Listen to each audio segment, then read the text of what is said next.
Digimon Ghost Game episode 31 left me disappointed and confused and a little frustrated, and not for the reason you may be thinking. No, I'm not disappointed in the fact that Angoromon did not get his ultimate evolution debut in this dark and Angoromon focused episode. If you roll back the tape and listen to the end of last week's video, I said I wasn't expecting the ultimate this week, though if you were someone who thought it was going to happen and you don't know why it didn't happen here, I understand that perspective. What really disappointed me this week was the bizarre inclusion of Black Tailmon returning to deliver a message from Hiro's dad. It was one of the first times Digimon Ghost Game has paid off / provided an answer to one of its many mystery box setups, and it was a deeply underwhelming payoff, as the dad's first message to his son was a weird, unhelpful joke that suggests the show might not be as interested in answering difficult questions as it is in asking them. Let's discuss it all in detail, first starting with the episode recap and review discussion before spending some time unpacking my thoughts on that weird payoff to Hiro's letter and his dad's response. If by some chance this is your first time watching the channel, welcome to the Digino. I'm not usually this down on the episodes. We talk about Digimon episodes and news every single week on the channel, so if that sounds like something you're interested in, please subscribe. And if you've watched before but haven't hit subscribe, I get it, the algorithm is pretty good at showing you the stuff you want to watch, but as a personal favor to me and to help us reach 30,000 subscribers, please consider hitting subscribe. Comment to let me know if you've just done so, and I'll reply with a personal thanks. In episode 31 of Ghost Game, someone has been attacking humans and Digimon indiscriminately. Angoromon learns from an old friend, Repamon, that the assailant is attacking with a katana. We also see the weapon, when used on humans, appears to absorb their souls into the blade. A Hanuman, who is the latest Digimon cursed to carry the blade, is attacking Duli's partner and trying to get the sword out of Hanuman's grip. Angoromon becomes the newest wielder and doesn't come home that night concerning Duli and the gang. A voice echoes out of the blade telling Angoromon that cutting humans will make the blade more radiant. The sword will slowly sap the life out of the Digimon who wields it, but their life will be spared if they cut down a human, which Angoromon obviously isn't willing to do. We see him stalk Repamon, and eventually Angoromon tries to attack Repamon in the forest, which is pretty heartbreaking to see. Angoromon does stop himself though from taking the confrontation any further, so we don't get to see what he had in mind for Repamon,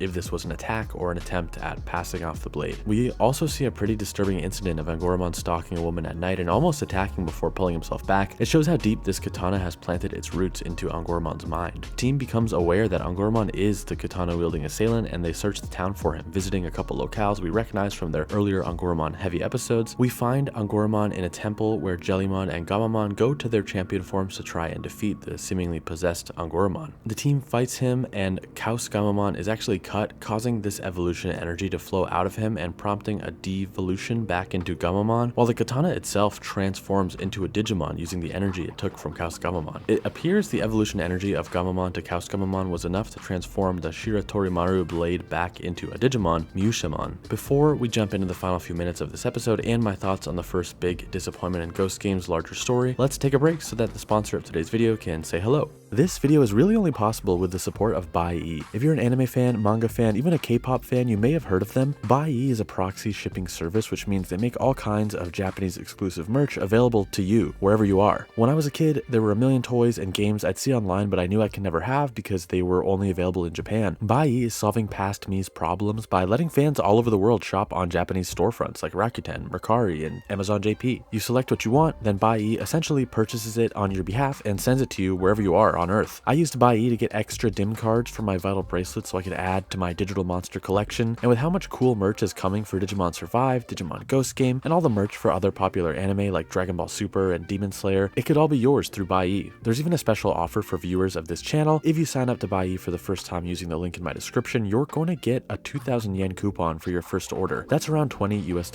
off just for signing up and just for being a fan of this channel. It's never been a better time to sign up, honestly. Thanks to Buyee for sponsoring the video. Now back to the discussion. We are told, quote, when Mushamon came through the gate from the digital world, the katana and Mushamon fused together. Mushamon points at Gamamon and asked, quote, what is this mysterious power that has allowed me to regenerate my body so quickly? At this time, while he's asking that question, the music is kind of doing that synthetic organ sound that we hear whenever Gulis Gamamon appeared in the past, implying that any old Digimon being sliced wouldn't restore the katana into Mushamon, but in fact it was something about Gamamon that made this transformation possible. It's interesting that there is special power even in the Kaus House Gamamon form, not just the Ghoulish form, again suggesting Gamamon is something unique and special, an anomaly among Digimon. Myushamon then targets Gamamon, thinking he can become even more powerful if he strikes down the little dinosaur Digimon, and Angoramon fights against this to defend Gamamon. He evolves to Jinba Angoramon with Ruli's help, and we get a minute or so of fun fighting before the tables turn against Angoramon. Jinba Angoramon is about to get cut down when a Digimon named Zubamon comes in for the save and transforms itself into a blade that Jinba can use in the fight. The Digimon was technically foreshadowed a little earlier in the episode when we saw it watching over Angoramon, but I have to say it's hard to deny this kind of came out of nowhere. Zubamon and Angoramon had no connection prior to this fight, so seeing them team up and seeing the champion level Digimon wielding Zubamon as a sword was cool, but not rewarding or satisfying in any story way. Zubamon and Jinba Angoramon successfully cut down Myushamon, and when that happened, Zubamon says, "I got my payback, thanks." This was a direct quote and is a very weak and confusing motivation here, at least from my perspective. As it turns out, Zubamon was once scarred in battle against Myushamon and was only helping Angoramon and the team in order to get a win against Myushamon, not out of a moral obligation or to stop a renegade Digimon who's been terrorizing humans and Digimon alike, but I digress. Black Tailmon appears suddenly, which should have been cool and exciting, but wasn't quite either of those things. The Digimon hands Hiro a letter, which had me kind of jump out of my chair, correct my posture, sit up straight, focus on the dialogue that would be coming next. Hiro tells Judy that it appears Black Tailmon has provided a letter from Hiro's dad, presumably a response to what Hiro wrote 5 episodes ago. At least according to the official Crunchyroll English subtitles, here is how that exchange goes. Ruli, what did you ask him? Hiro, I asked him what to do with Digimon who were too hard to handle. Hiro's dad, sorry son, I don't know, good luck. I'm not super confident what that kanji is on the far right on the middle row, so I can't translate this myself, though if you can read the kanji and can read Hiro's dad's handwriting, definitely let me know in the comments if the translation is like wildly incorrect or something, but I'm assuming it's at least partially accurate, and if true, this response to Hiro's letter is deeply frustrating for me. If this is the kind of payoff we can expect, then I am not looking forward to the other mysteries being paid off in Ghost Game. Are they all going to be trolls like this kind of was? I would certainly hope not, but this made it so that Hiro sending that letter was nothing more than a gag with a middling punchline we had to wait 4 weeks to hear. It also tells us Hiro's dad isn't in any real immediate danger or trouble if he was able to write a letter back to his son, so that's a little frustrating because if he's not in any immediate danger, there's no real excuse for why he hasn't been able to do more and answer more of our questions about the nature of the digital world, why he's been away, what's up with Gamamon, why Digimon are jumping into the human world. Also frustrating is that we were kind of hoping to see Hiro and the team struggle with what to do with the enemy Digimon who aren't willing to compromise or who are not terrorizing humanity due to a misunderstanding but are truly evil to the core. You know, think Arukenimon, even think Myushamon this week. It seemed like that was a hard lesson Hiro was going to have to learn and take seriously, and the show was kind of going in that direction. The fact what to do with uncompromising Digimon was the first and only question Hiro thought to ask his dad shows us how much he's been thinking about this very existential question. And Hiro's dad not providing any insight or even fatherly advice is definitely,